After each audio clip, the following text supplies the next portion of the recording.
In the land of Uz there lived a man whose name was Job. This man was blameless and upright, he feared God and shunned evil. He had 7 sons and 3 daughters. And he owned 7,000 sheep, 3,000 camels, 500 yoke of oxen and 500 donkeys, and had a large number of servants. He was the greatest man among all the people of the East. His sons used to hold feasts in their homes on their birthdays, and they would invite their 3 sisters to eat and drink with them. When a period of feasting had run its course, Job would make arrangements for them to be purified. Early in the morning he would sacrifice a burnt offering for each of them, thinking, "Perhaps my children have sinned and cursed God in their hearts." This was Job's regular custom. One day the angels came to present themselves before the Lord, and Satan also came with them. The Lord said to Satan, "Where have you come from?" Satan answered the Lord, "From roaming throughout the earth, going back and forth on it." Then the Lord said to Satan, "Have you considered my servant Job? There is no one on earth like him, he is blameless and upright, a man who fears God and shuns evil. Does Job fear God for nothing?" Satan replied, "Have you not put a hedge around him and his household and everything he has? You have blessed the work of his hands, so that his flocks and herds are spread throughout the land. But now stretch out your hand and strike everything he has, and he will surely curse you to your face." The Lord said to Satan, "Very well, then, everything he has is in your power, but on the man himself do not lay a finger." Then Satan went out from the presence of the Lord.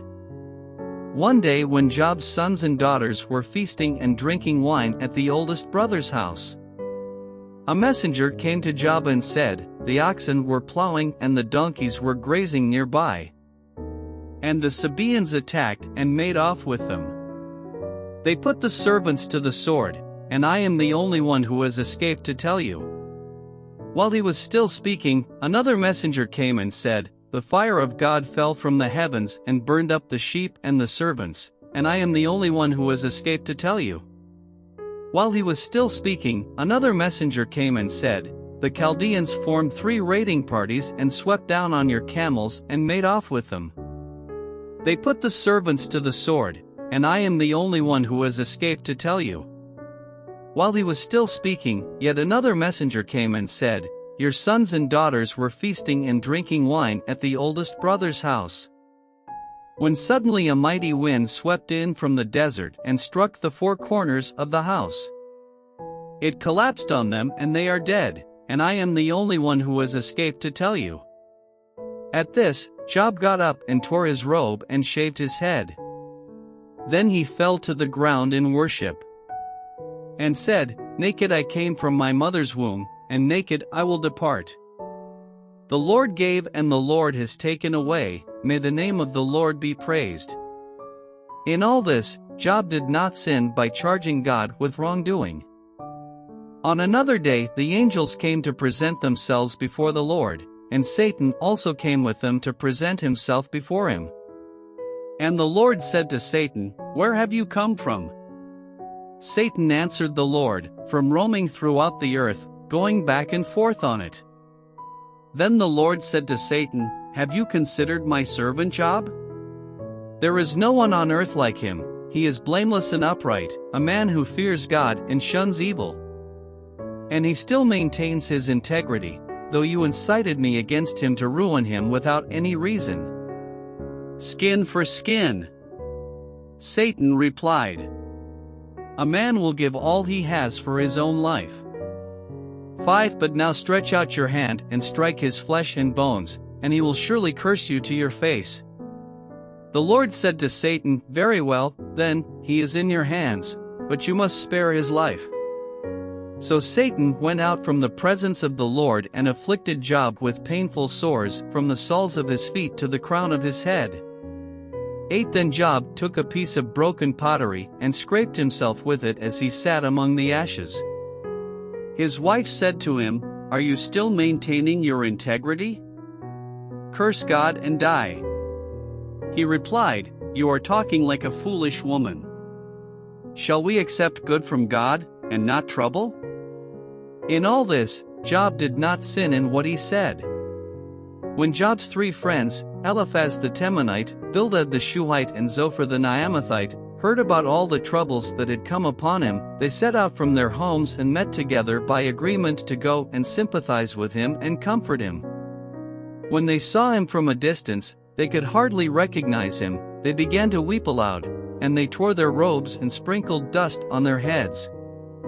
Then they sat on the ground with him for 7 days and 7 nights. No one said a word to him, because they saw how great his suffering was. After this, Job opened his mouth and cursed the day of his birth. He said, "May the day of my birth perish, and the night that said, a boy is conceived. For that day may it turn to darkness, may God above not care about it, may no light shine on it. May gloom and utter darkness claim it once more, may a cloud settle over it, may blackness overwhelm it. That night may thick darkness seize it, may it not be included among the days of the year nor be entered in any of the months. May that night be barren, may no shout of joy be heard in it. May those who curse days curse that day, those who are ready to rouse Leviathan. May its morning stars become dark, may it wait for daylight in vain and not see the first rays of dawn. For it did not shut the doors of the womb on me to hide trouble from my eyes. Why did I not perish at birth, and die as I came from the womb? Why were there knees to receive me and breasts, that I might be nursed? For now I would be lying down in peace, I would be asleep and at rest. With kings and rulers of the earth, who built for themselves places now lying in ruins. With princes who had gold, who filled their houses with silver.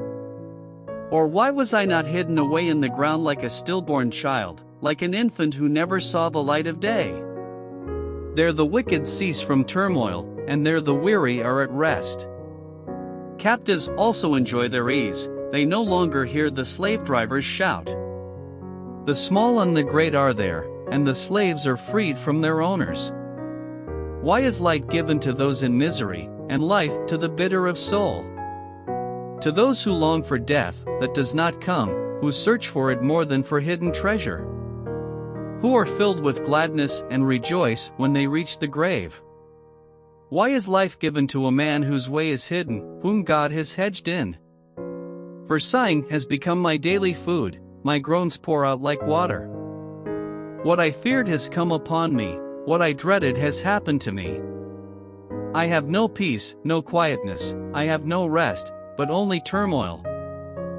Then Eliphaz the Temanite replied, "If someone ventures a word with you, will you be impatient? But who can keep from speaking?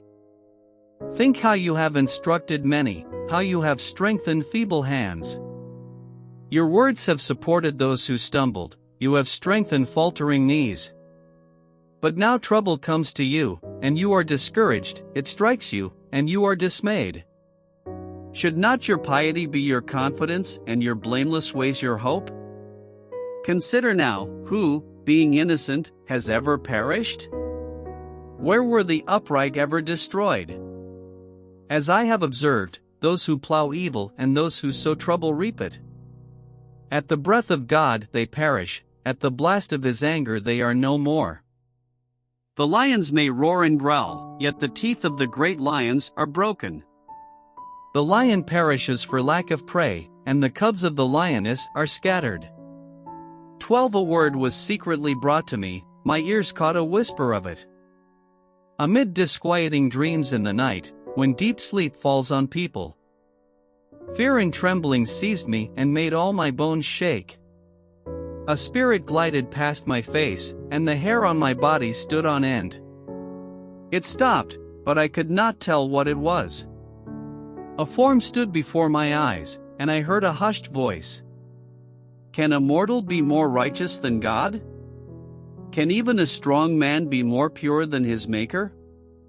If God places no trust in his servants, if he charges his angels with error, how much more those who live in houses of clay, whose foundations are in the dust, who are crushed more readily than a moth?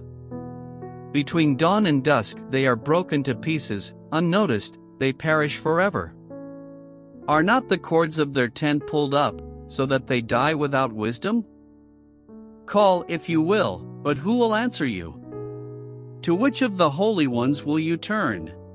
Resentment kills a fool, and envy slays the simple. I myself have seen a fool taking root, but suddenly his house was cursed. His children are far from safety, crushed in court without a defender. The hungry consume his harvest, taking it even from among thorns, and the thirsty pant after his wealth. For hardship does not spring from the soil, nor does trouble sprout from the ground. Yet man is born to trouble as surely as sparks fly upward. But if I were you, I would appeal to God, I would lay my cause before Him. He performs wonders that cannot be fathomed, miracles that cannot be counted. He provides rain for the earth, He sends water on the countryside. The lowly He sets on high, and those who mourn are lifted to safety. He thwarts the plans of the crafty, so that their hands achieve no success. He catches the wise in their craftiness, and the schemes of the wily are swept away. Darkness comes upon them in the daytime, at noon they grope as in the night. He saves the needy from the sword in their mouth, He saves them from the clutches of the powerful. So the poor have hope, and injustice shuts its mouth. Blessed is the one whom God corrects, so do not despise the discipline of the Almighty. For He wounds, but He also binds up, He injures, but His hands also heal. From 6 calamities He will rescue you, in 7 no harm will touch you. In famine He will deliver you from death, and in battle from the stroke of the sword. You will be protected from the lash of the tongue, and need not fear when destruction comes. You will laugh at destruction in famine, and need not fear the wild animals. For you will have a covenant with the stones of the field, and the wild animals will be at peace with you. You will know that your tent is secure, you will take stock of your property and find nothing missing. You will know that your children will be many, and your descendants like the grass of the earth. You will come to the grave in full vigor, like sheaves gathered in season. We have examined this, and it is true. So hear it and apply it to yourself. Then Job replied, If only my anguish could be weighed and all my misery be placed on the scales. It would surely outweigh the sand of the seas. No wonder my words have been impetuous. The arrows of the Almighty are in me, my spirit drinks in their poison, God's terrors are marshaled against me. Does a wild donkey bray when it has grass, or an ox bellow when it has fodder? Is tasteless food eaten without salt, or is there flavor in the sap of the mallow? I refuse to touch it, such food makes me ill. Oh, that I might have my request, that God would grant what I hope for. That God would be willing to crush me, to let loose His hand and cut off my life. Then I would still have this consolation, my joy in unrelenting pain, that I had not denied the words of the Holy One. What strength do I have, that I should still hope? What prospects, that I should be patient? Do I have the strength of stone? Is my flesh bronze? Do I have any power to help myself, now that success has been driven from me? Anyone who withholds kindness from a friend forsakes the fear of the Almighty. But my brothers are as undependable as intermittent streams, as the streams that overflow, when darkened by thawing ice and swollen with melting snow. But that stop flowing in the dry season, and in the heat vanish from their channels. Caravans turn aside from their routes, they go off into the wasteland and perish. The caravans of Tema look for water, the traveling merchants of Sheba look in hope. They are distressed, because they had been confident, they arrive there, only to be disappointed. Now you too have proved to be of no help, you see something dreadful and are afraid. Have I ever said, give something on my behalf, pay a ransom for me from your wealth? Deliver me from the hand of the enemy, rescue me from the clutches of the ruthless? Teach me, and I will be quiet, show me where I have been wrong. How painful are honest words! But what do your arguments prove? Do you mean to correct what I say, and treat my desperate words as wind? You would even cast lots for the fatherless and barter away your friend. But now be so kind as to look at me. Would I lie to your face? Relent, do not be unjust, reconsider, for my integrity is at stake. Is there any wickedness on my lips? Can my mouth not discern malice? Do not mortals have hard service on earth? Are not their days like those of hired laborers? Like a slave longing for the evening shadows, or a hired laborer waiting to be paid. So I have been allotted months of futility, and nights of misery have been assigned to me.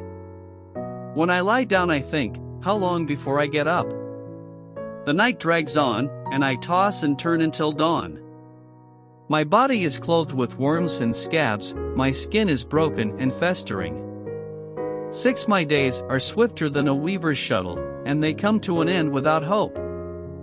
Remember, O God, that my life is but a breath, my eyes will never see happiness again. The eye that now sees me will see me no longer, you will look for me, but I will be no more. As a cloud vanishes and is gone, so one who goes down to the grave does not return. He will never come to his house again, his place will know him no more. 11 Therefore I will not keep silent, I will speak out in the anguish of my spirit, I will complain in the bitterness of my soul. Am I the sea, or the monster of the deep, that you put me under guard? When I think my bed will comfort me and my couch will ease my complaint.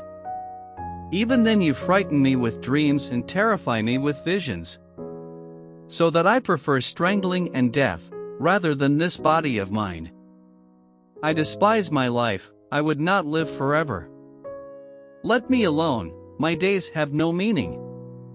What is mankind that you make so much of them, that you give them so much attention? That you examine them every morning and test them every moment? Will you never look away from me, or let me alone even for an instant? If I have sinned, what have I done to you, you who see everything we do?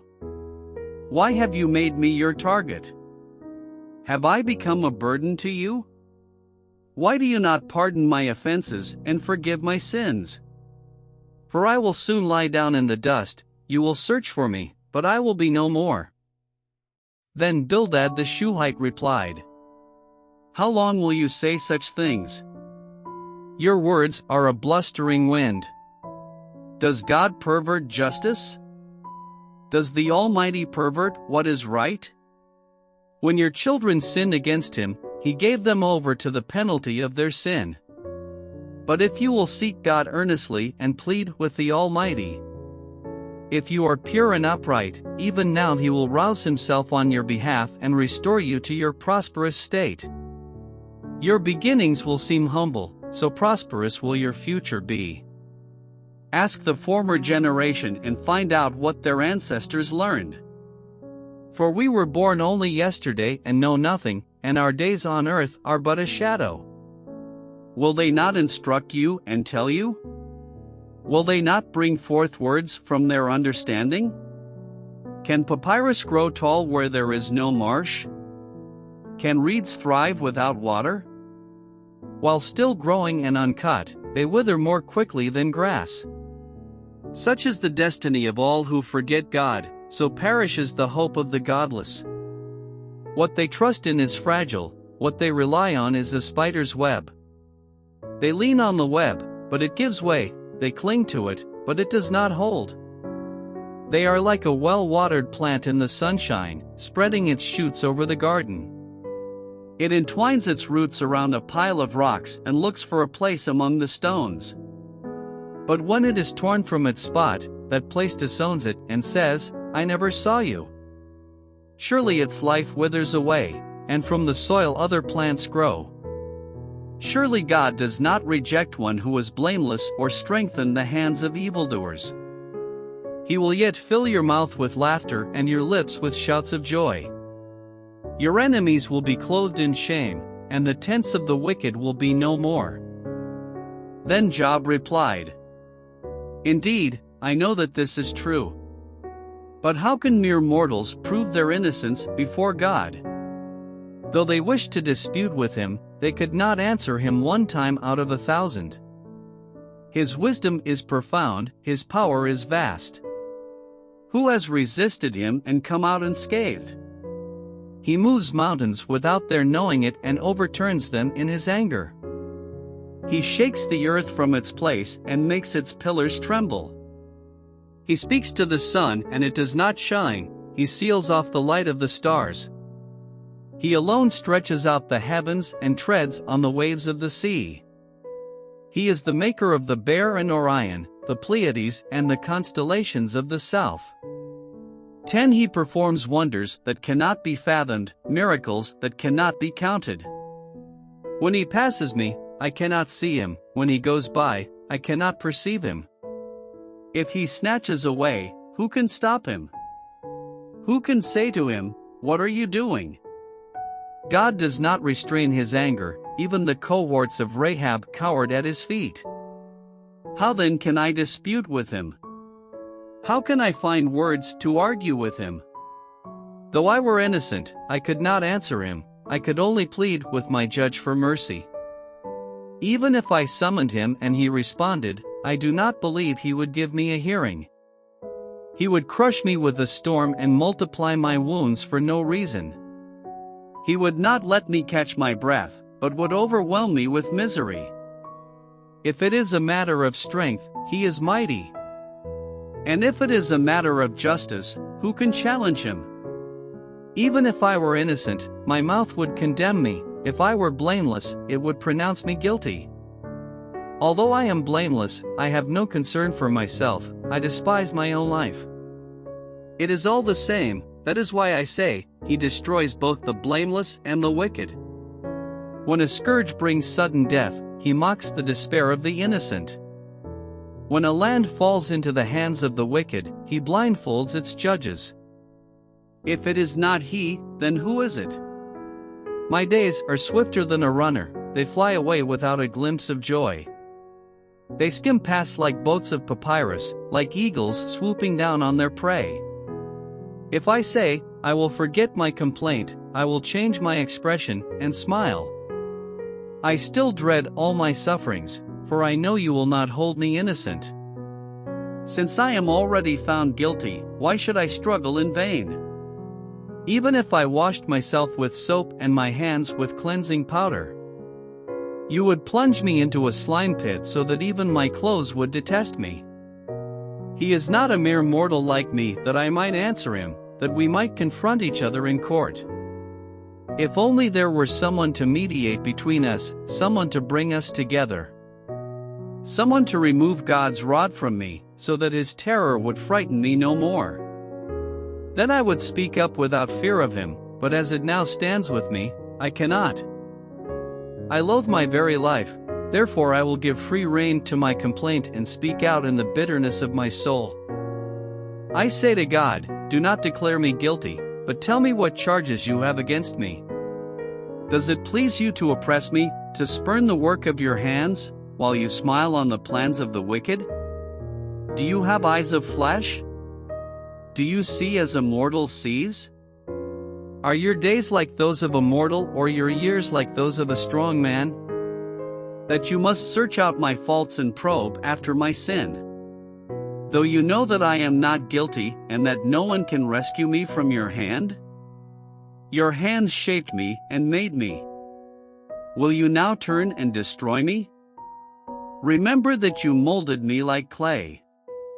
Will you now turn me to dust again? Did you not pour me out like milk and curdle me like cheese? Clothe me with skin and flesh and knit me together with bones and sinews? You gave me life and showed me kindness, and in your providence watched over my spirit. But this is what you concealed in your heart, and I know that this was in your mind. If I sinned, you would be watching me and would not let my offense go unpunished. If I am guilty, woe to me. Even if I am innocent, I cannot lift my head, for I am full of shame and drowned in my affliction. If I hold my head high, you stalk me like a lion and again display your awesome power against me. You bring new witnesses against me and increase your anger toward me, your forces come against me wave upon wave. Why then did you bring me out of the womb? I wish I had died before any eye saw me. If only I had never come into being, or had been carried straight from the womb to the grave. Are not my few days almost over? Turn away from me so I can have a moment's joy. Before I go to the place of no return, to the land of gloom and utter darkness. To the land of deepest night, of utter darkness and disorder, where even the light is like darkness. Then Zophar the Naamathite replied, Are all these words to go unanswered? Is this talker to be vindicated? Will your idle talk reduce others to silence? Will no one rebuke you when you mock? You say to God, My beliefs are flawless and I am pure in your sight.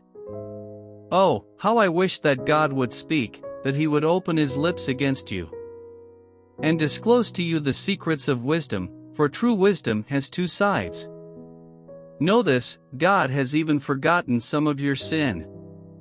Can you fathom the mysteries of God? Can you probe the limits of the Almighty? They are higher than the heavens above, what can you do? They are deeper than the depths below, what can you know? Their measure is longer than the earth and wider than the sea. If he comes along and confines you in prison and convenes a court, who can oppose him? Surely he recognizes deceivers, and when he sees evil, does he not take note? But the witless can no more become wise than a wild donkey's colt can be born human.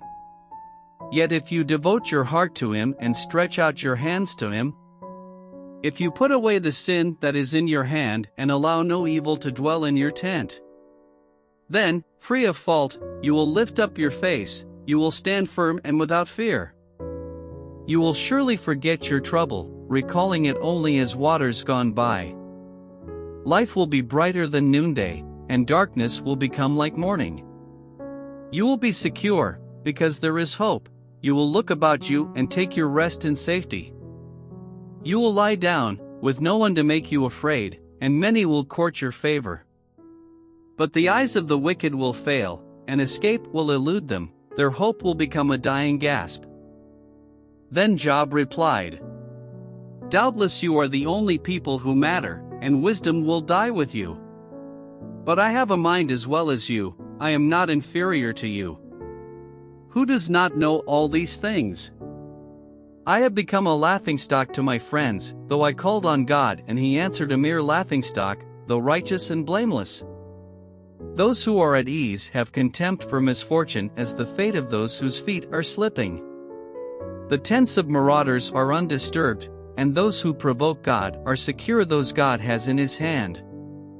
But ask the animals, and they will teach you, or the birds in the sky, and they will tell you. Or speak to the earth, and it will teach you, or let the fish in the sea inform you. Which of all these does not know that the hand of the Lord has done this? In his hand is the life of every creature and the breath of all mankind. Does not the ear test words as the tongue tastes food? Is not wisdom found among the aged? Does not long life bring understanding? To God belong wisdom and power, counsel and understanding are his. What he tears down cannot be rebuilt, those he imprisons cannot be released. If he holds back the waters, there is drought, if he lets them loose, they devastate the land. To him belong strength and insight, both deceived and deceiver are his. He leads rulers away stripped and makes fools of judges. He takes off the shackles put on by kings and ties a loincloth around their waist. He leads priests away stripped and overthrows officials long established. He silences the lips of trusted advisers and takes away the discernment of elders. He pours contempt on nobles and disarms the mighty. He reveals the deep things of darkness and brings utter darkness into the light. He makes nations great and destroys them, he enlarges nations and disperses them. He deprives the leaders of the earth of their reason, he makes them wander in a trackless waste. They grope in darkness with no light, he makes them stagger like drunkards. My eyes have seen all this, my ears have heard and understood it. What you know, I also know, I am not inferior to you. But I desire to speak to the Almighty and to argue my case with God. You, however, smear me with lies, you are worthless physicians, all of you. If only you would be altogether silent. For you, that would be wisdom. Hear now my argument, listen to the pleas of my lips. Will you speak wickedly on God's behalf? Will you speak deceitfully for him? Will you show impartiality? Will you argue the case for God? Would it turn out well if he examined you? Could you deceive him as you might deceive a mortal? He would surely call you to account if you secretly showed partiality. Would not his splendor terrify you? Would not the dread of him fall on you? Your maxims are proverbs of ashes, your defenses are defenses of clay. 13 Keep silent and let me speak, then let come to me what may. Why do I put myself in jeopardy and take my life in my hands? Though he slay me, yet will I hope in him, I will surely defend my ways to his face. Indeed, this will turn out for my deliverance, for no godless person would dare come before him. Listen carefully to what I say, let my words ring in your ears. Now that I have prepared my case, I know I will be vindicated. Can anyone bring charges against me? If so, I will be silent and die. Only grant me these two things, God, and that I will not hide from you. Withdraw your hand far from me, and stop frightening me with your terrors. Then summon me and I will answer, or let me speak, and you reply to me. How many wrongs and sins have I committed? Show me my offense and my sin. Why do you hide your face and consider me your enemy? Will you torment a wind-blown leaf? Will you chase after dry chaff? For you write down bitter things against me and make me reap the sins of my youth. You fasten my feet in shackles, you keep close watch on all my paths by putting marks on the soles of my feet. So man wastes away like something rotten, like a garment eaten by moths. My eyes have seen all this, my ears have heard and understood it. What you know, I also know, I am not inferior to you. But I desire to speak to the Almighty and to argue my case with God. You, however, smear me with lies, you are worthless physicians, all of you. If only you would be altogether silent. For you, that would be wisdom. Hear now my argument, listen to the pleas of my lips. Will you speak wickedly on God's behalf? Will you speak deceitfully for him? Will you show impartiality? Will you argue the case for God? Would it turn out well if he examined you? Could you deceive him as you might deceive a mortal? He would surely call you to account if you secretly showed partiality. Would not his splendor terrify you? Would not the dread of him fall on you? Your maxims are proverbs of ashes, your defenses are defenses of clay. 13 Keep silent and let me speak, then let come to me what may. Why do I put myself in jeopardy and take my life in my hands? Though he slay me, yet will I hope in him, I will surely defend my ways to his face. Indeed, this will turn out for my deliverance, for no godless person would dare come before him. Listen carefully to what I say, let my words ring in your ears. Now that I have prepared my case, I know I will be vindicated. Can anyone bring charges against me? If so, I will be silent and die. Only grant me these two things, God, and that I will not hide from you. Withdraw your hand far from me, and stop frightening me with your terrors. Then summon me and I will answer, or let me speak, and you reply to me. How many wrongs and sins have I committed? Show me my offense and my sin. Why do you hide your face and consider me your enemy? Will you torment a wind-blown leaf? Will you chase after dry chaff? For you write down bitter things against me and make me reap the sins of my youth. You fasten my feet in shackles, you keep close watch on all my paths by putting marks on the soles of my feet. So man wastes away like something rotten, like a garment eaten by moths.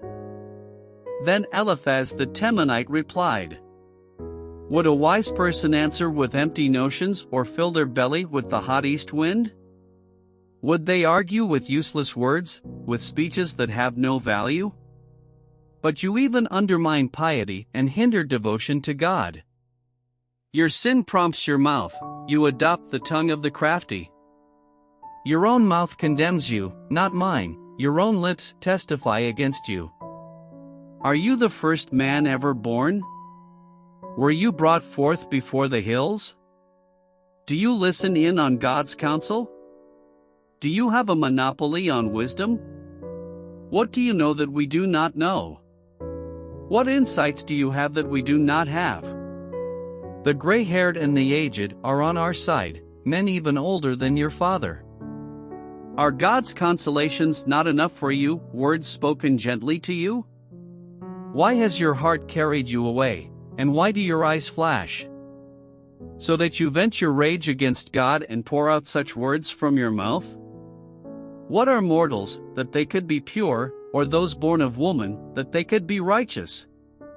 If God places no trust in His holy ones, if even the heavens are not pure in His eyes, how much less mortals, who are vile and corrupt, who drink up evil like water?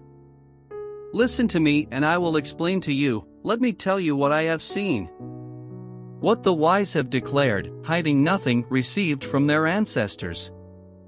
To whom alone the land was given when no foreigners moved among them. All his days the wicked man suffers torment, the ruthless man through all the years stored up for him. Terrifying sounds fill his ears, when all seems well, marauders attack him.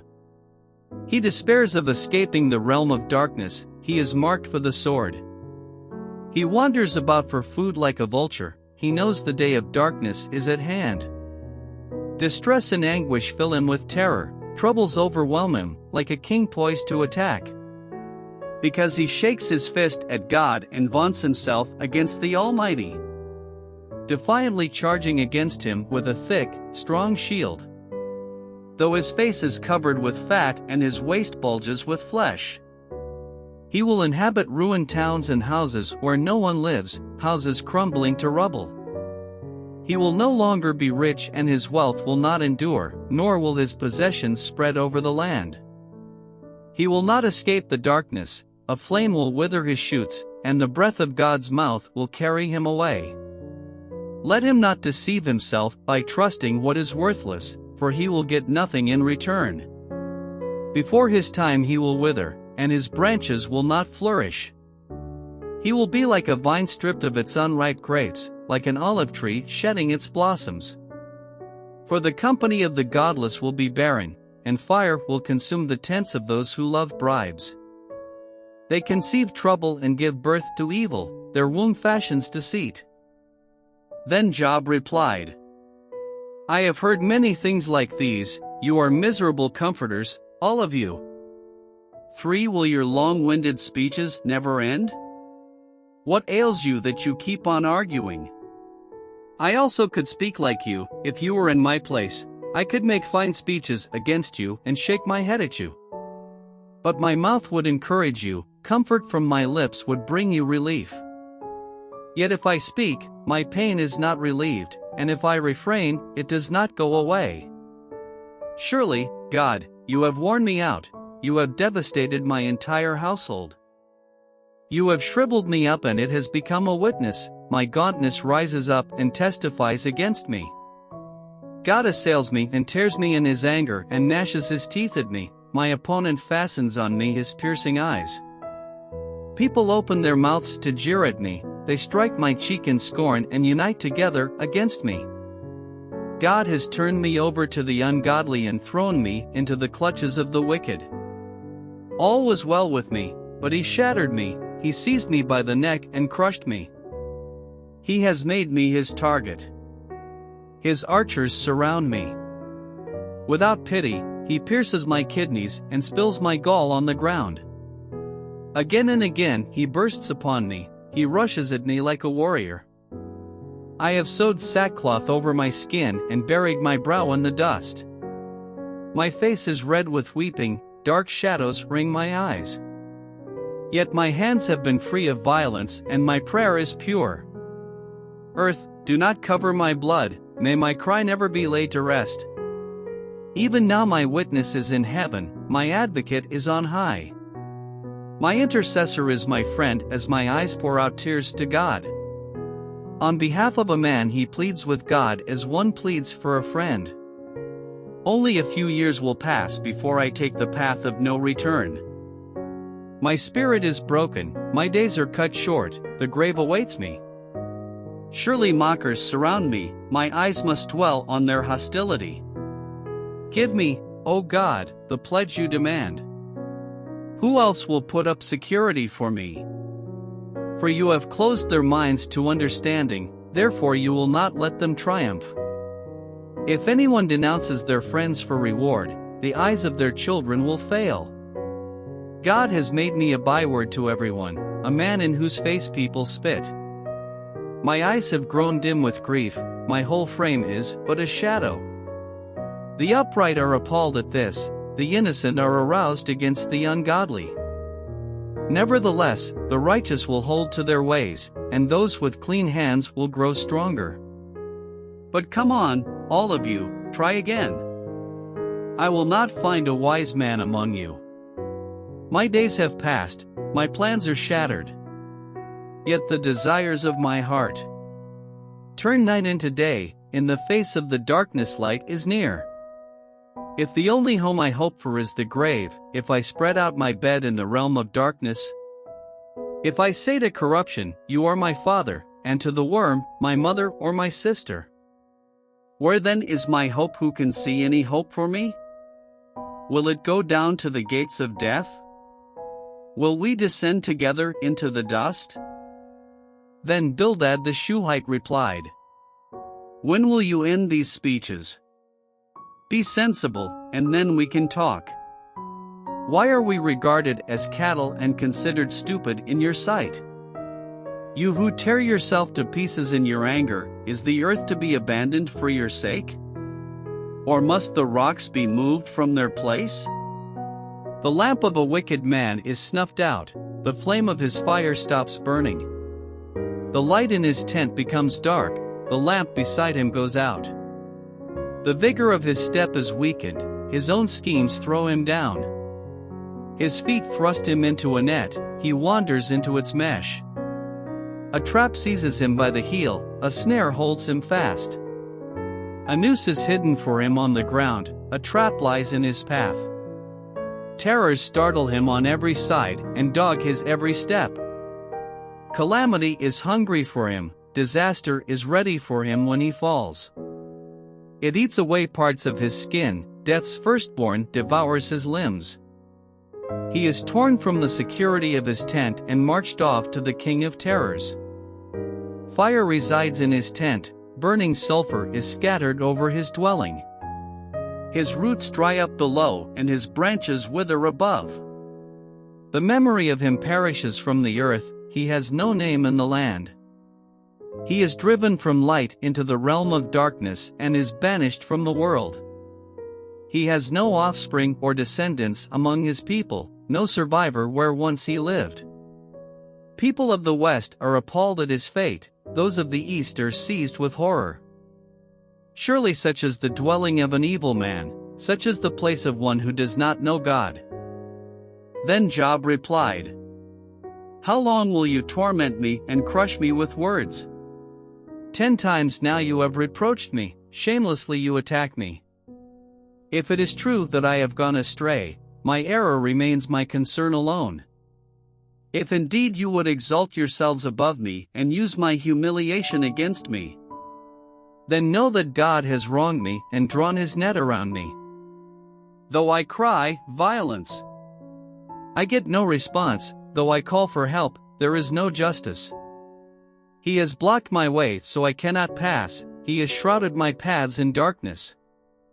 He has stripped me of my honor and removed the crown from my head. He tears me down on every side till I am gone, he uproots my hope like a tree. His anger burns against me, he counts me among his enemies. His troops advance in force, they build a siege ramp against me and encamp around my tent. He has alienated my family from me, my acquaintances are completely estranged from me. My relatives have gone away, my closest friends have forgotten me. My guests and my female servants count me a foreigner, they look on me as on a stranger. I summon my servant, but he does not answer, though I beg him with my own mouth. My breath is offensive to my wife, I am loathsome to my own family. Even the little boys scorn me, when I appear, they ridicule me. All my intimate friends detest me, those I love have turned against me. I am nothing but skin and bones, I have escaped only by the skin of my teeth. Have pity on me, my friends, have pity, for the hand of God has struck me. Why do you pursue me as God does? Will you never get enough of my flesh? Oh, that my words were recorded, that they were written on a scroll. That they were inscribed with an iron tool on lead, or engraved in rock forever. 25 I know that my Redeemer lives, and that in the end he will stand on the earth. And after my skin has been destroyed, yet in my flesh I will see God. I myself will see him with my own eyes, and not another. How my heart yearns within me. If you say, how we will hound him, since the root of the trouble lies in him.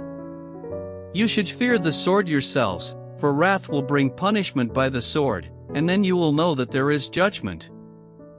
Then Zophar the Naamathite replied, my troubled thoughts prompt me to answer because I am greatly disturbed. I hear a rebuke that dishonors me, and my understanding inspires me to reply. Surely you know how it has been from of old, ever since mankind was placed on the earth. That the mirth of the wicked is brief, the joy of the godless lasts but a moment. Though the pride of the godless person reaches to the heavens and his head touches the clouds, he will perish forever, like his own dung. Those who have seen him will say, where is he? Like a dream he flies away, no more to be found, banished like a vision of the night. The eye that saw him will not see him again, his place will look on him no more. His children must make amends to the poor, his own hands must give back his wealth. The youthful vigor that fills his bones will lie with him in the dust. Though evil is sweet in his mouth and he hides it under his tongue. Though he cannot bear to let it go and lets it linger in his mouth. Yet his food will turn sour in his stomach, it will become the venom of serpents within him. He will spit out the riches he swallowed, God will make his stomach vomit them up. He will suck the poison of serpents, the fangs of an adder will kill him. 17 He will not enjoy the streams, the rivers flowing with honey and cream. 18 What he toiled for he must give back uneaten, he will not enjoy the profit from his trading. For he has oppressed the poor and left them destitute, he has seized houses he did not build. Surely he will have no respite from his craving, he cannot save himself by his treasure. Nothing is left for him to devour, his prosperity will not endure. In the midst of his plenty, distress will overtake him, the full force of misery will come upon him. When he has filled his belly, God will vent his burning anger against him and rain down his blows on him. Though he flees from an iron weapon, a bronze-tipped arrow pierces him. He pulls it out of his back, the gleaming point out of his liver. Terrors will come over him. Total darkness lies in wait for his treasures. A fire unfanned will consume him and devour what is left in his tent. The heavens will expose his guilt, the earth will rise up against him. A flood will carry off his house, rushing waters on the day of God's wrath. Such is the fate God allots the wicked, the heritage appointed for them by God. Then Job replied, "Listen carefully to my words, let this be the consolation you give me. Bear with me while I speak, and after I have spoken, mock on. Is my complaint directed to a human being? Why should I not be impatient? Look at me and be appalled, clap your hand over your mouth. When I think about this, I am terrified, trembling seizes my body. Why do the wicked live on, growing old and increasing in power? They see their children established around them, their offspring before their eyes. Their homes are safe and free from fear, the rod of God is not on them. Their bulls never fail to breed, their cows calve and do not miscarry. They send forth their children as a flock, their little ones dance about. They sing to the music of timbrel and lyre, they make merry to the sound of the pipe. They spend their years in prosperity and go down to the grave in peace. Yet they say to God, leave us alone. We have no desire to know your ways. Who is the Almighty, that we should serve him? What would we gain by praying to him? But their prosperity is not in their own hands, so I stand aloof from the plans of the wicked. Yet how often is the lamp of the wicked snuffed out? How often does calamity come upon them, the fate God allots in his anger? How often are they like straw before the wind, like chaff swept away by a gale?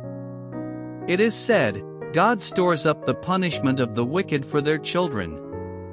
Let him repay the wicked, so that they themselves will experience it. Let their own eyes see their destruction, let them drink the cup of the wrath of the Almighty. For what do they care about the families they leave behind when their allotted months come to an end? Can anyone teach knowledge to God, since he judges even the highest? One person dies in full vigor, completely secure and at ease. Well nourished in body, bones rich with marrow. Another dies in bitterness of soul, never having enjoyed anything good. Side by side they lie in the dust, and worms cover them both. I know full well what you are thinking, the schemes by which you would wrong me. You say, where now is the house of the great, the tents where the wicked lived? Have you never questioned those who travel? Have you paid no regard to their accounts? That the wicked are spared from the day of calamity, that they are delivered from the day of wrath? Who denounces their conduct to their face? Who repays them for what they have done? They are carried to the grave, and watch is kept over their tombs. The soil in the valley is sweet to them, everyone follows after them, an accomplice throng goes before them. So how can you console me with your nonsense? Nothing is left of your answers but falsehood. Then Eliphaz the Temanite replied, Can a man be of benefit to God? Can even a wise person benefit him?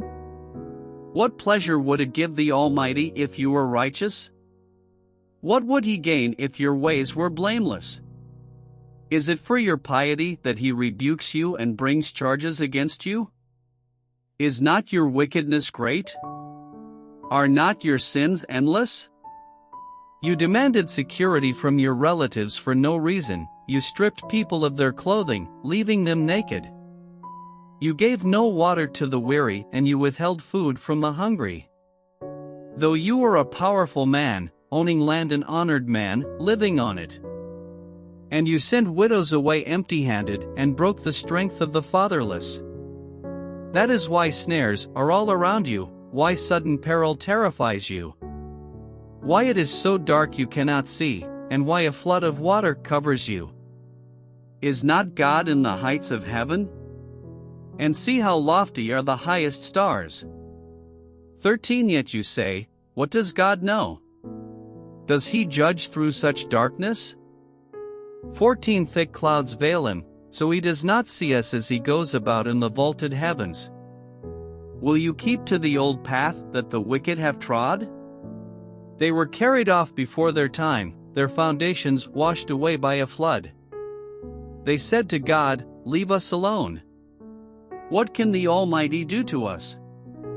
Yet it was He who filled their houses with good things, so I stand aloof from the plans of the wicked. The righteous see their ruin and rejoice, the innocent mock them, saying, "Surely our foes are destroyed, and fire devours their wealth." Submit to God and be at peace with Him, in this way prosperity will come to you. Accept instruction from His mouth and lay up His words in your heart. If you return to the Almighty, you will be restored, if you remove wickedness far from your tent. And assign your nuggets to the dust, your gold of Ophir to the rocks in the ravines.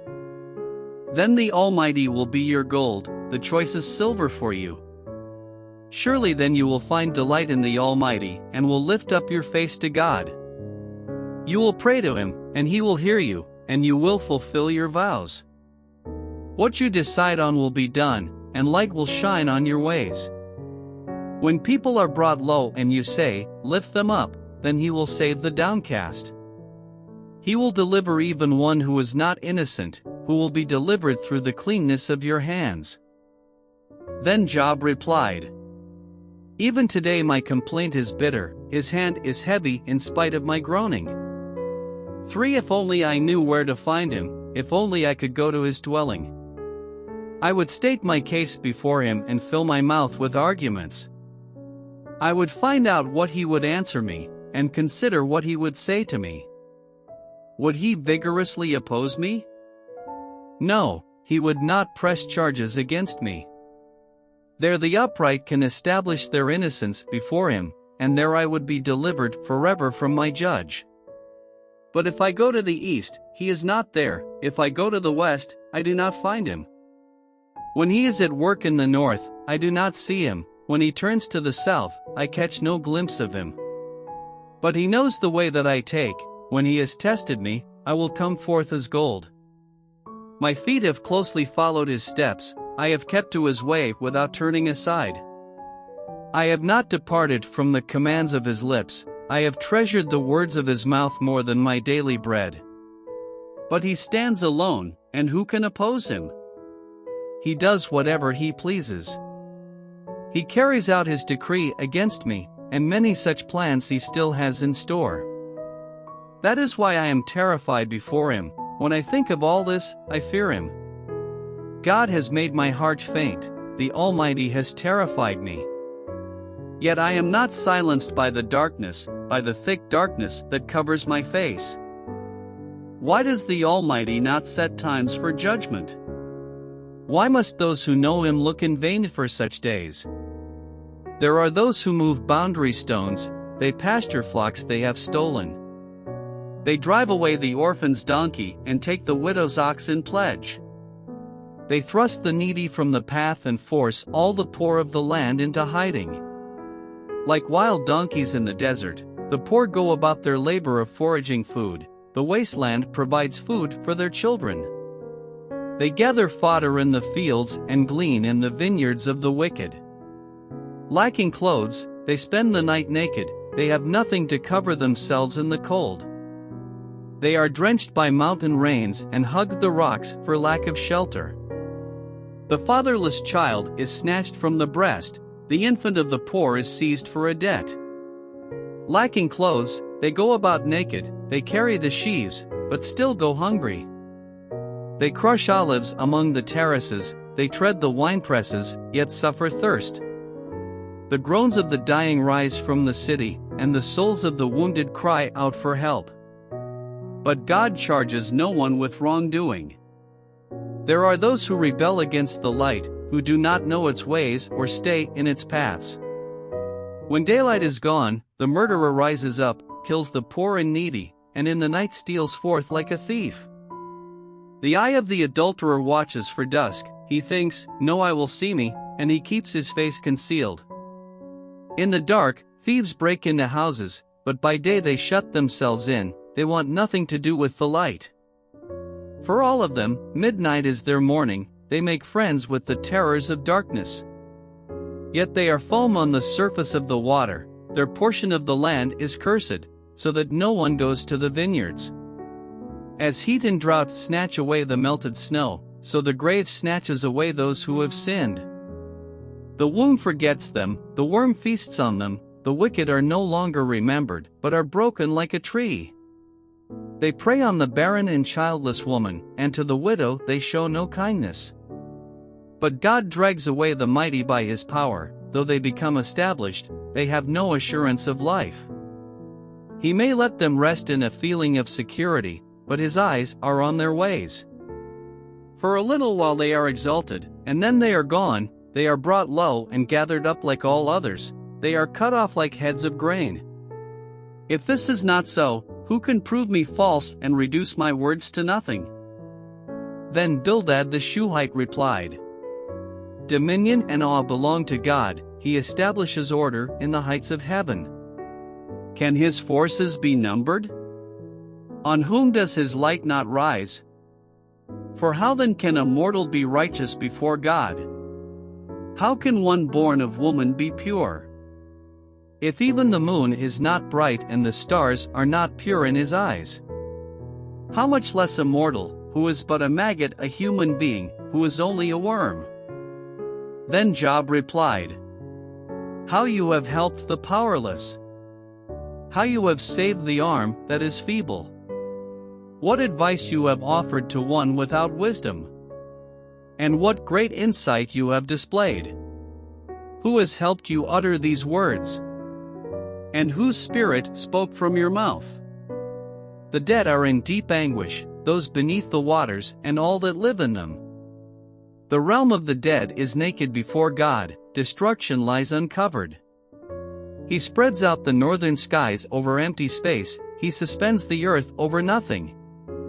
He wraps up the waters in his clouds, yet the clouds do not burst under their weight. He covers the face of the full moon, spreading his clouds over it. He marks out the horizon on the face of the waters for a boundary between light and darkness. The pillars of the heavens quake, aghast at his rebuke. By his power he churned up the sea, by his wisdom he cut Rahab to pieces. By his breath the skies became fair, his hand pierced the gliding serpent. And these are but the outer fringe of his works, how faint the whisper we hear of him. Who then can understand the thunder of his power? And Job continued his discourse. As surely as God lives, who has denied me justice, the Almighty, who has made my life bitter. As long as I have life within me, the breath of God in my nostrils, my lips will not say anything wicked, and my tongue will not utter lies. I will never admit you are in the right, till I die, I will not deny my integrity. I will maintain my innocence and never let go of it, my conscience will not reproach me as long as I live.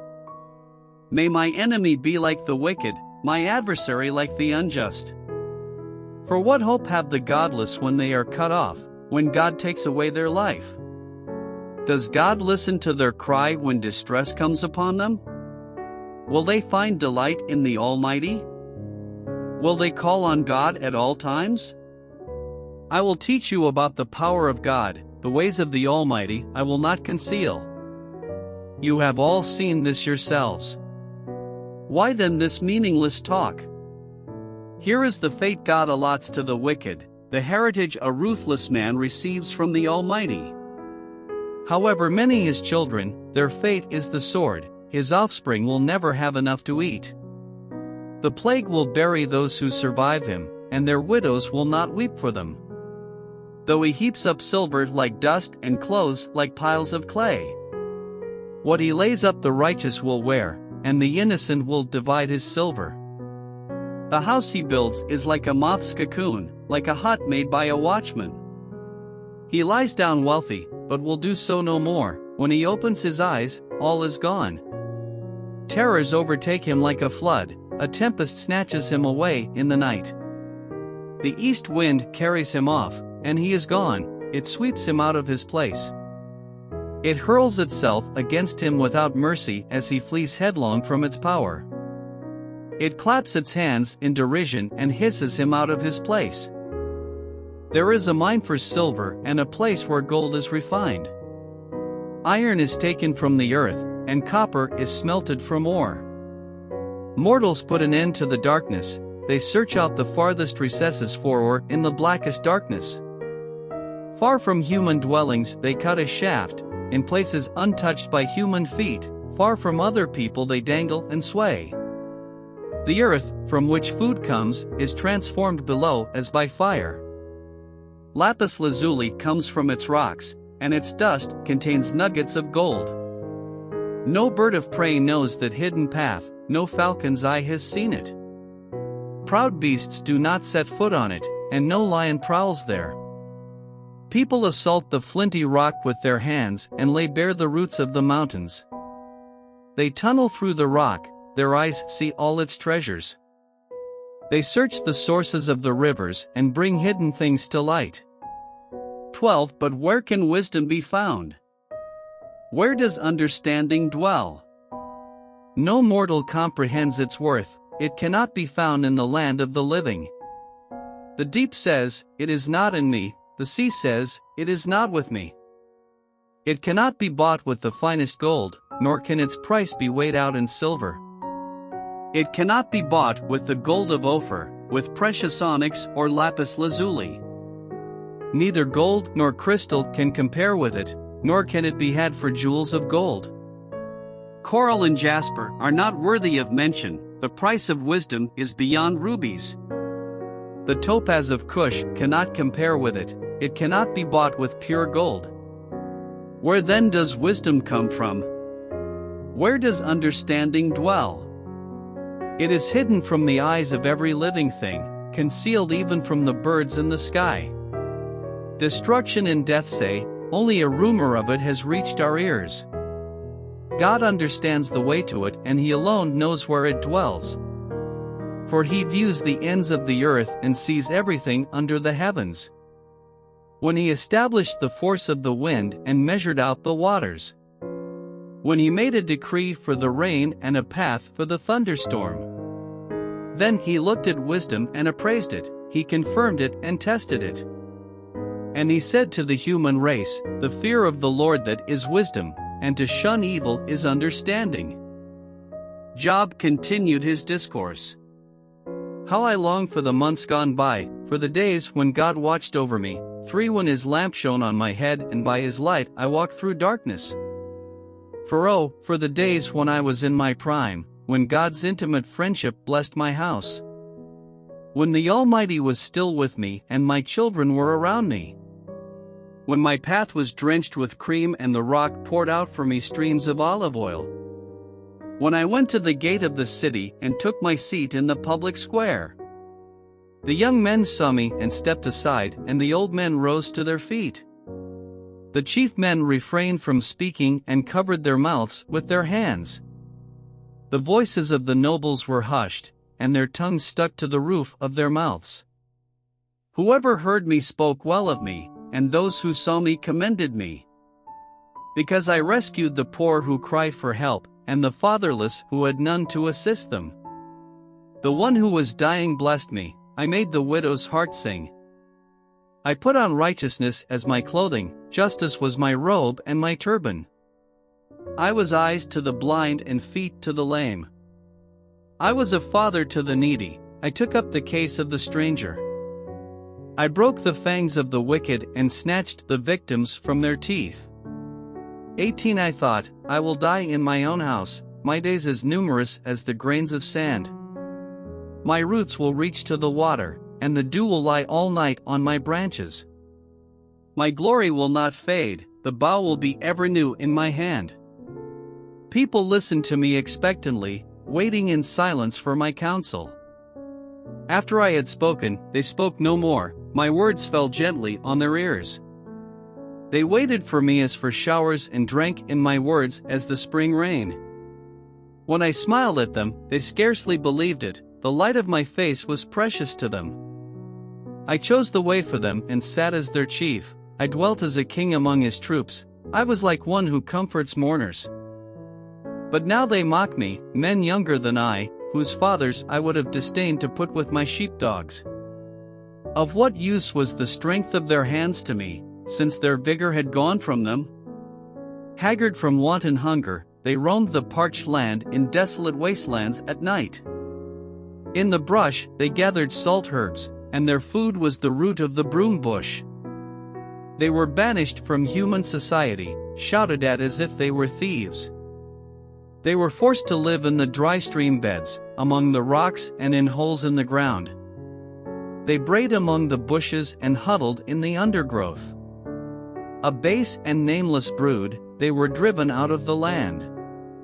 And now those young men mock me in song, I have become a byword among them. They detest me and keep their distance, they do not hesitate to spit in my face. Now that God has unstrung my bow and afflicted me, they throw off restraint in my presence. On my right the tribe attacks, they lay snares for my feet, they build their siege ramps against me. They break up my road, they succeed in destroying me. No one can help him, they say. They advance as through a gaping breach, amid the ruins they come rolling in. Terrors overwhelm me, my dignity is driven away as by the wind, my safety vanishes like a cloud. And now my life ebbs away, days of suffering grip me. Night pierces my bones, my gnawing pains never rest. In his great power God becomes like clothing to me, he binds me like the neck of my garment. He throws me into the mud, and I am reduced to dust and ashes. I cry out to you, God, but you do not answer, I stand up, but you merely look at me. You turn on me ruthlessly, with the might of your hand you attack me. 22 You snatch me up and drive me before the wind, you toss me about in the storm. I know you will bring me down to death, to the place appointed for all the living. Surely no one lays a hand on a broken man when he cries for help in his distress. Have I not wept for those in trouble? Has not my soul grieved for the poor? Yet when I hoped for good, evil came, when I looked for light, then came darkness. The churning inside me never stops, days of suffering confront me.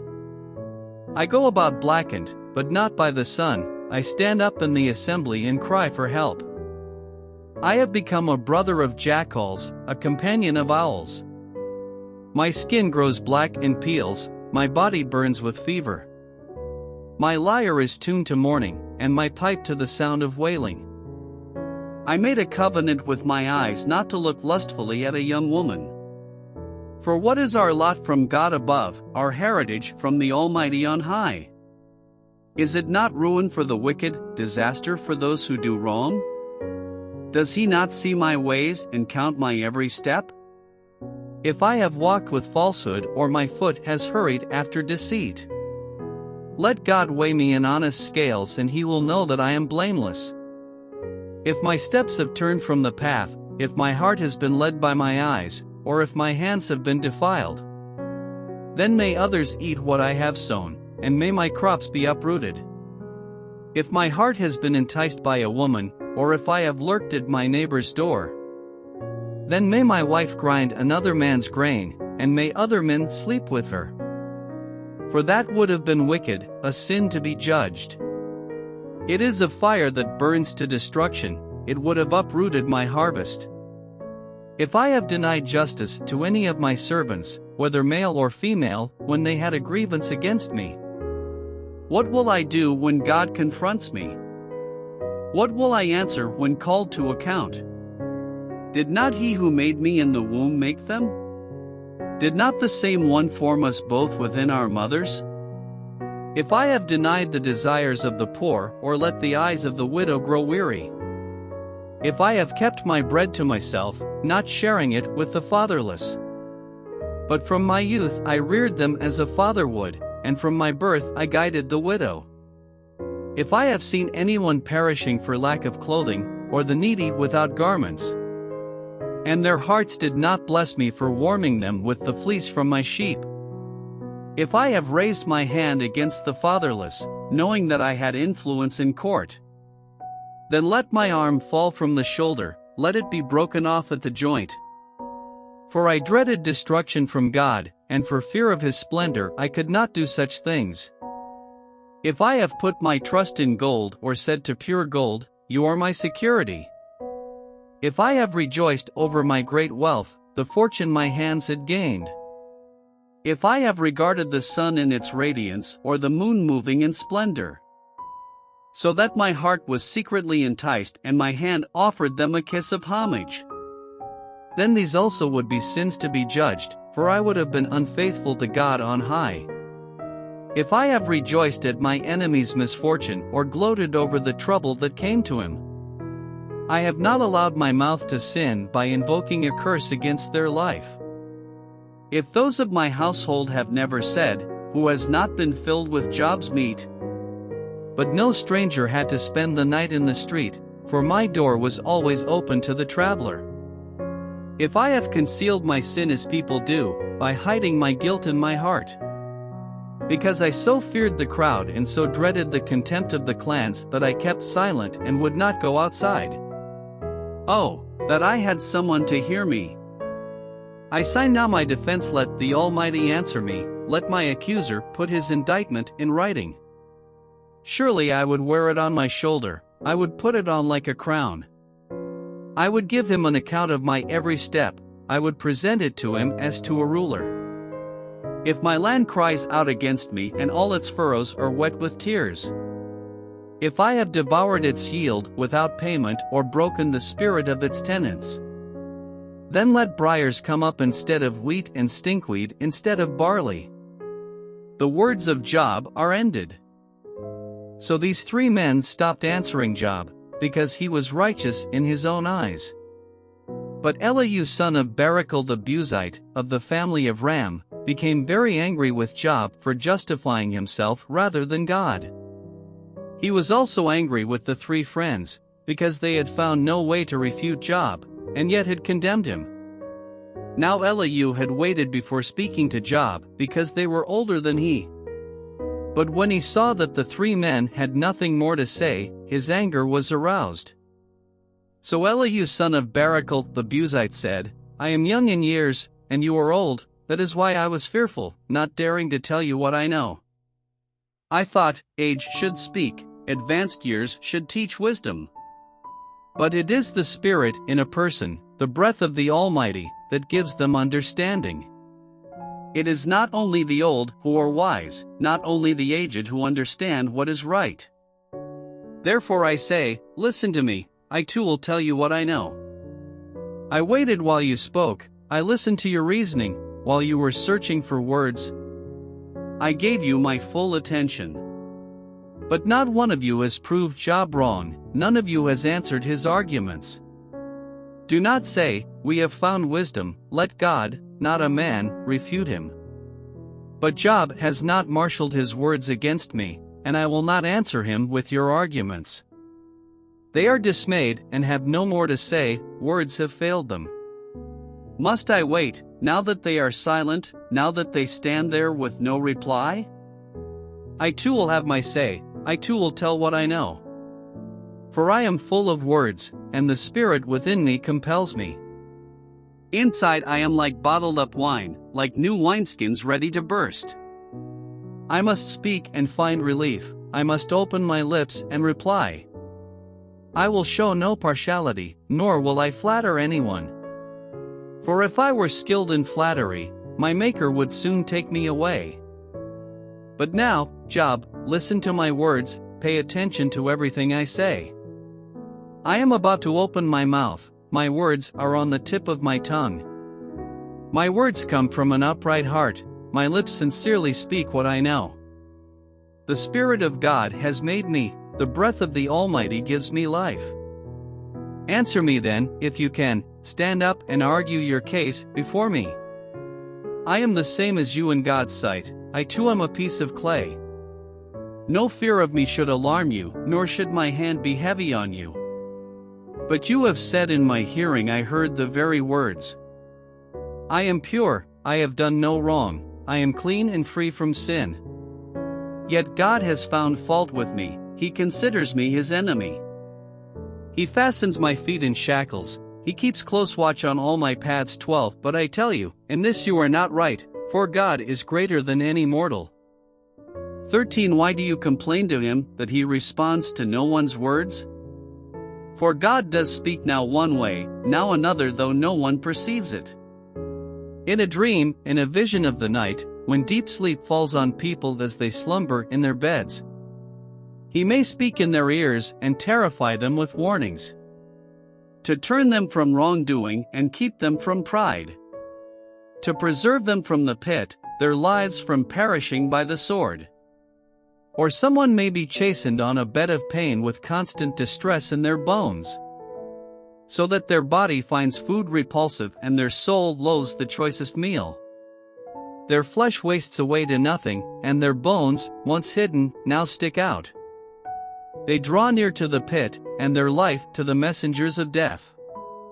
Yet if there is an angel at their side, a messenger, 1 out of 1,000, sent to tell them how to be upright, and he is gracious to that person and says to God, spare them from going down to the pit, I have found a ransom for them. Let their flesh be renewed like a child's, let them be restored as in the days of their youth.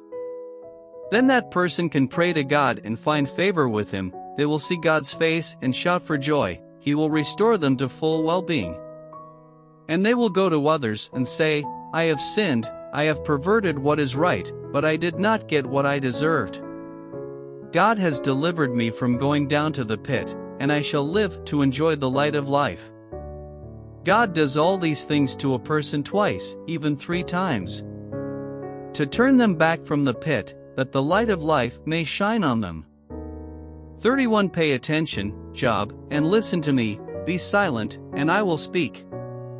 If you have anything to say, answer me, speak up, for I want to vindicate you.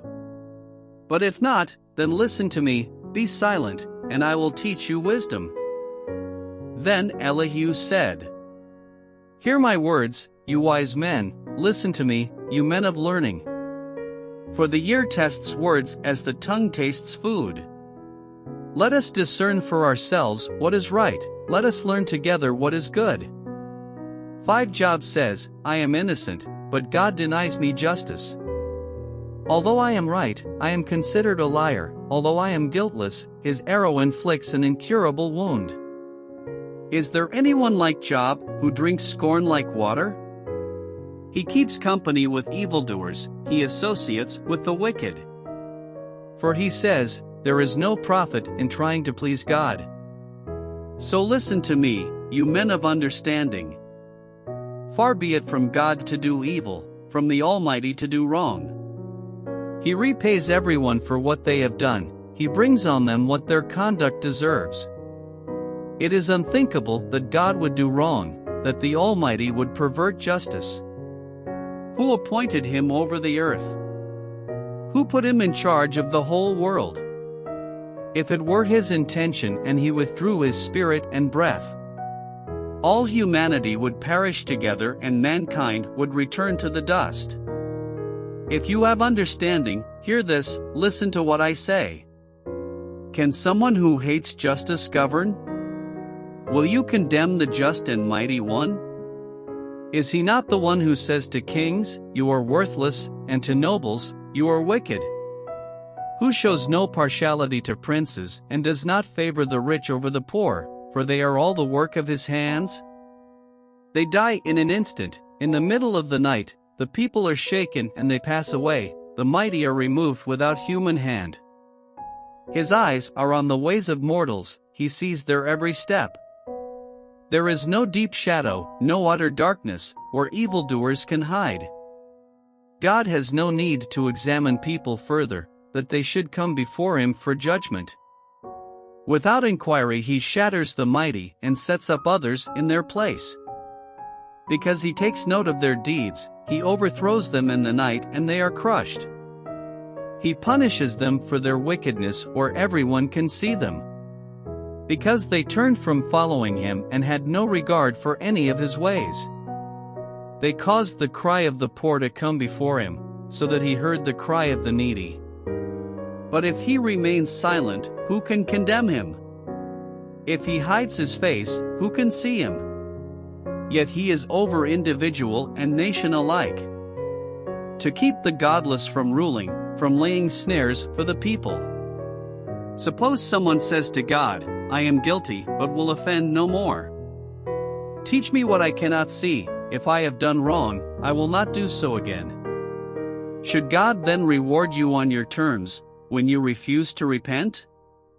You must decide, not I, so tell me what you know. Men of understanding declare, wise men who hear me say to me.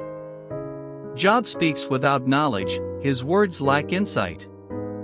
Oh, that Job might be tested to the utmost for answering like a wicked man. To his sin he adds rebellion, scornfully he claps his hands among us and multiplies his words against God. Then Elihu said, Do you think this is just? You say, I am in the right, not God. Yet you ask him, What profit is it to me, and what do I gain by not sinning? I would like to reply to you and to your friends with you. Look up at the heavens and see, gaze at the clouds so high above you. If you sin, how does that affect him? If your sins are many, what does that do to him? If you are righteous, what do you give to him, or what does he receive from your hand? Your wickedness only affects humans like yourself, and your righteousness only other people. People cry out under a load of oppression, they plead for relief from the arm of the powerful. But no one says, Where is God my Maker, who gives songs in the night? Who teaches us more than he teaches the beasts of the earth and makes us wiser than the birds in the sky? He does not answer when people cry out because of the arrogance of the wicked. Indeed, God does not listen to their empty plea, the Almighty pays no attention to it. How much less, then, will he listen when you say that you do not see him, that your case is before him and you must wait for him? And further, that his anger never punishes and he does not take the least notice of wickedness. So Job opens his mouth with empty talk, without knowledge he multiplies words. Elihu continued, Bear with me a little longer and I will show you that there is more to be said in God's behalf. I get my knowledge from afar, I will ascribe justice to my Maker.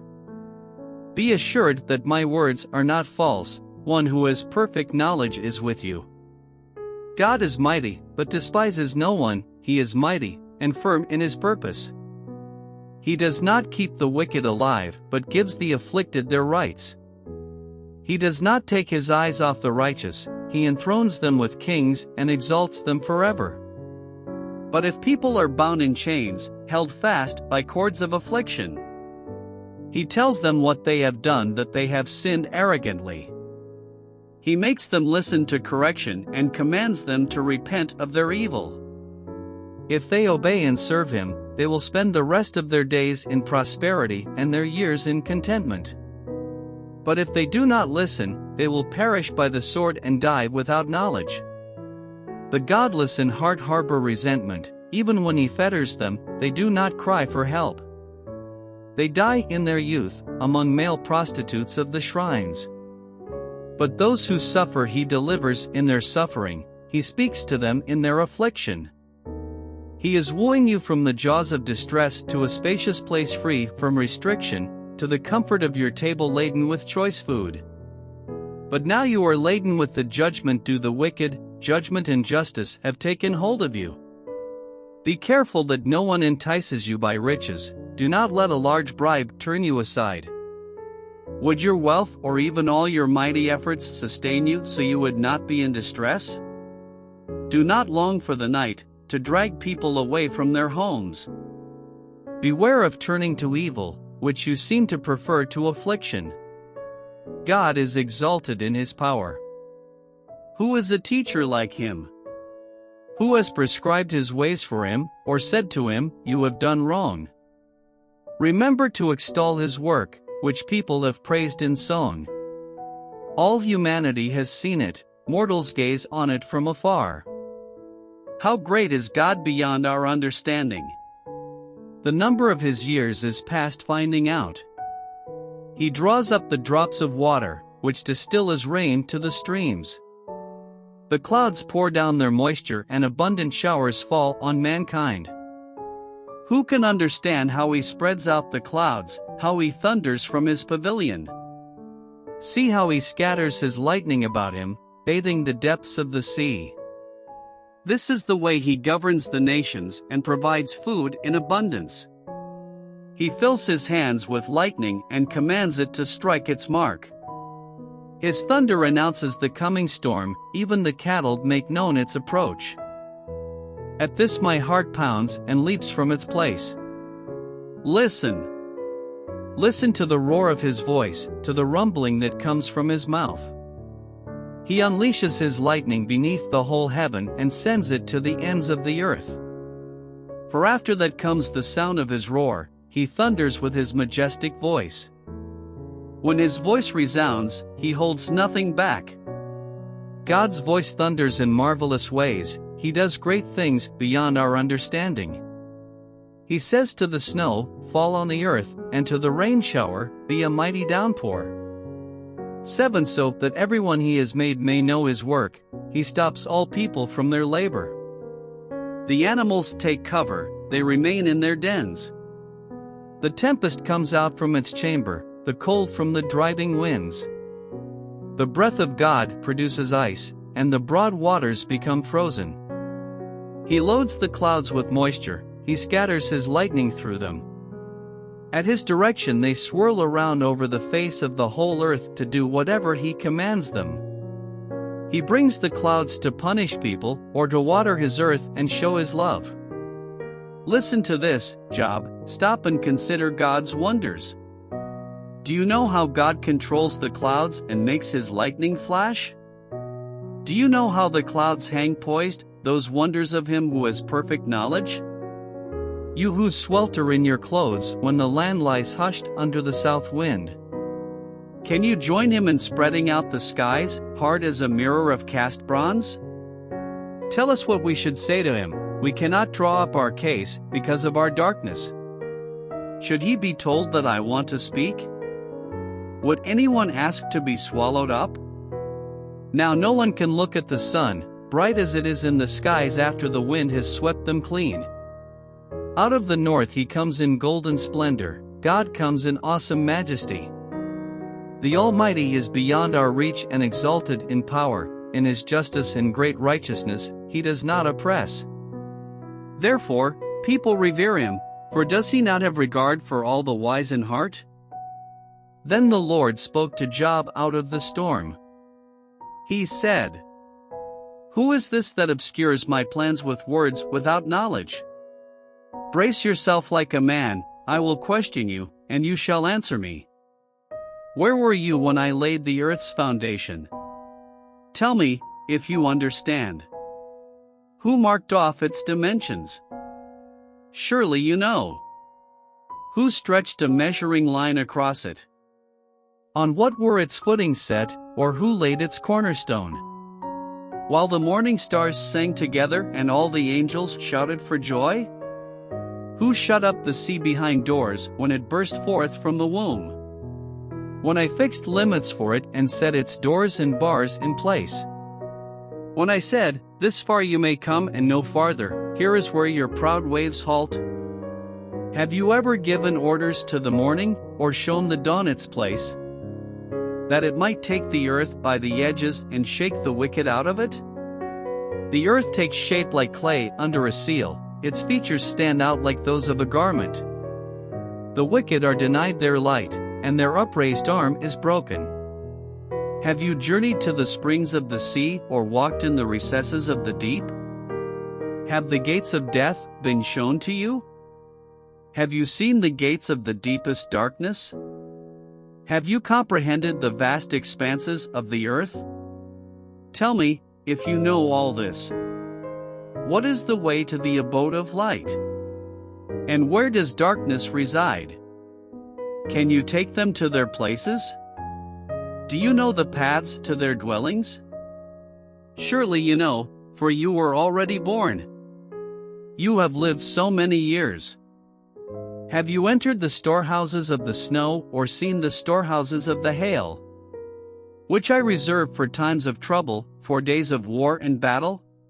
What is the way to the place where the lightning is dispersed, or the place where the east winds are scattered over the earth? Who cuts a channel for the torrents of rain, and a path for the thunderstorm? To water a land where no one lives, an uninhabited desert. To satisfy a desolate wasteland and make it sprout with grass? Does the rain have a father? Who fathers the drops of dew? From whose womb comes the ice? Who gives birth to the frost from the heavens? When the waters become hard as stone, when the surface of the deep is frozen? Can you bind the chains of the Pleiades? Can you loosen Orion's belt? Can you bring forth the constellations in their seasons, or lead out the bear with its cubs? Do you know the laws of the heavens? Can you set up God's dominion over the earth? Can you raise your voice to the clouds and cover yourself with a flood of water? Do you send the lightning bolts on their way? Do they report to you, "Here we are"? Who gives the ibis wisdom or gives the rooster understanding? Who has the wisdom to count the clouds? Who can tip over the water jars of the heavens? When the dust becomes hard and the clods of earth stick together? Do you hunt the prey for the lioness and satisfy the hunger of the lions? When they crouch in their dens or lie in wait in a thicket? Who provides food for the raven when its young cry out to God and wander about for lack of food? Do you know when the mountain goats give birth? Do you watch when the doe bears her fawn? Do you count the months till they bear? Do you know the time they give birth? They crouch down and bring forth their young, their labor pains are ended. Their young thrive and grow strong in the wilds, they leave and do not return. 5 Who let the wild donkey go free? Who untied its ropes? I gave it the wasteland as its home, the salt flats as its habitat. It laughs at the commotion in the town, it does not hear a driver's shout. It ranges the hills for its pasture and searches for any green thing. Will the wild ox consent to serve you? Will it stay by your manger at night? Can you hold it to the furrow with a harness? Will it till the valleys behind you? Will you rely on it for its great strength? Will you leave your heavy work to it? Can you trust it to haul in your grain and bring it to your threshing floor? 13 The wings of the ostrich flap joyfully, though they cannot compare with the wings and feathers of the stork. She lays her eggs on the ground and lets them warm in the sand, unmindful that a foot may crush them, that some wild animal may trample them. She treats her young harshly, as if they were not hers, she cares not that her labor was in vain. For God did not endow her with wisdom or give her a share of good sense. Yet when she spreads her feathers to run, she laughs at horse and rider. 19 Do you give the horse its strength or clothe its neck with a flowing mane? 20 Do you make it leap like a locust, striking terror with its proud snorting? It paws fiercely, rejoicing in its strength, and charges into the fray. It laughs at fear, afraid of nothing, it does not shy away from the sword. The quiver rattles against its side, along with the flashing spear and lance. In frenzied excitement it eats up the ground, it cannot stand still when the trumpet sounds. At the blast of the trumpet it snorts, aha! It catches the scent of battle from afar, the shout of commanders and the battle cry. Does the hawk take flight by your wisdom and spread its wings toward the south? Does the eagle soar at your command and build its nest on high? It dwells on a cliff and stays there at night, a rocky crag is its stronghold. From there it looks for food, its eyes detect it from afar.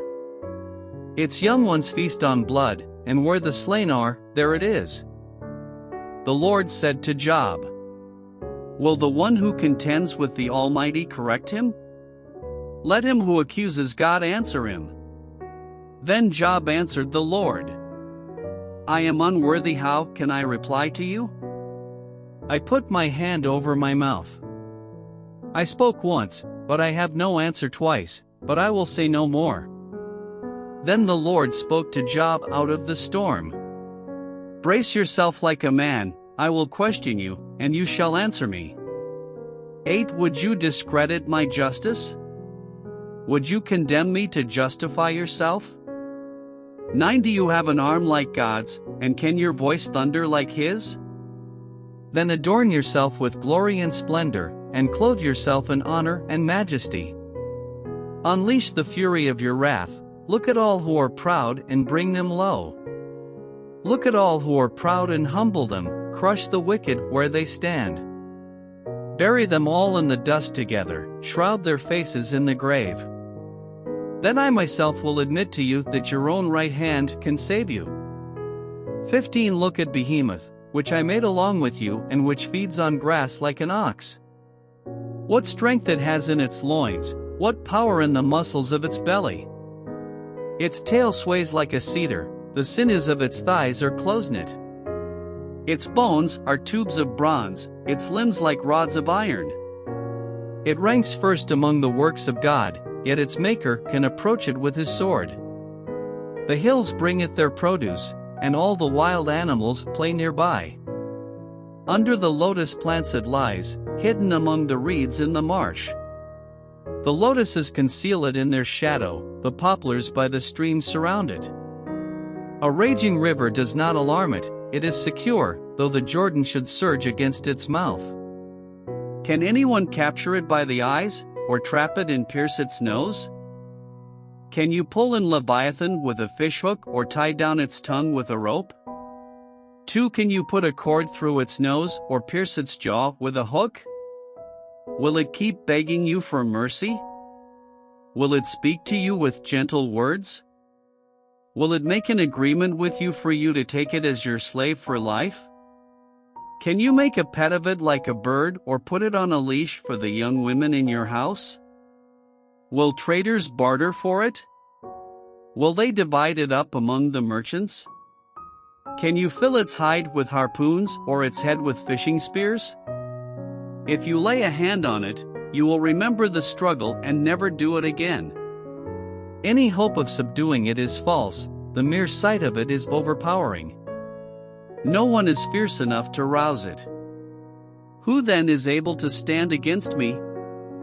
Who has a claim against me that I must pay? Everything under heaven belongs to me. I will not fail to speak of Leviathan's limbs, its strength and its graceful form. Who can strip off its outer coat? Who can penetrate its double coat of armor? Who dares open the doors of its mouth, ringed about with fearsome teeth? Its back has rows of shields tightly sealed together. Each is so close to the next that no air can pass between. They are joined fast to one another, they cling together and cannot be parted. Its snorting throws out flashes of light, its eyes are like the rays of dawn. Flames stream from its mouth, sparks of fire shoot out. Smoke pours from its nostrils as from a boiling pot over burning reeds. Its breath sets coals ablaze, and flames dart from its mouth. Strength resides in its neck, dismay goes before it. The folds of its flesh are tightly joined, they are firm and immovable. Its chest is hard as rock, hard as a lower millstone. When it rises up, the mighty are terrified, they retreat before its thrashing. The sword that reaches it has no effect, nor does the spear or the dart or the javelin. Iron it treats like straw and bronze like rotten wood. Arrows do not make it flee, slingstones are like chaff to it. A club seems to it but a piece of straw, it laughs at the rattling of the lance. Its undersides are jagged potsherds, leaving a trail in the mud like a threshing sledge. It makes the depths churn like a boiling cauldron and stirs up the sea like a pot of ointment. It leaves a glistening wake behind it, one would think the deep had white hair. Nothing on earth is its equal, a creature without fear. It looks down on all that are haughty, it is king over all that are proud. Then Job replied to the Lord, I know that you can do all things, no purpose of yours can be thwarted. You asked, Who is this that obscures my plans without knowledge? Surely I spoke of things I did not understand, things too wonderful for me to know. For you said, Listen now, and I will speak, I will question you, and you shall answer me. My ears had heard of you, but now my eyes have seen you. Therefore I despise myself and repent in dust and ashes. After the Lord had said these things to Job, he said to Eliphaz the Temanite, I am angry with you and your 2 friends, because you have not spoken the truth about me, as my servant Job has. So now take 7 bulls and 7 rams and go to my servant Job and sacrifice a burnt offering for yourselves. My servant Job will pray for you, and I will accept his prayer and not deal with you according to your folly. You have not spoken the truth about me, as my servant Job has. So Eliphaz the Temanite, Bildad the Shuhite and Zophar the Naamathite did what the Lord told them, and the Lord accepted Job's prayer. After Job had prayed for his friends, the Lord restored his fortunes and gave him twice as much as he had before. All his brothers and sisters and everyone who had known him before came and ate with him in his house. They comforted and consoled him over all the trouble the Lord had brought on him, and each one gave him a piece of silver and a gold ring. The Lord blessed the latter part of Job's life more than the former part. He had 14,000 sheep, 6,000 camels, 1,000 yoke of oxen and 1,000 donkeys. And he also had 7 sons and 3 daughters. The first daughter he named Jemimah, the second Keziah, and the third Karen-Happuch. Nowhere in all the land were there found women as beautiful as Job's daughters, and their father granted them an inheritance along with their brothers. After this, Job lived 140 years, he saw his children and their children to the 4th generation. And so Job died, an old man and full of years.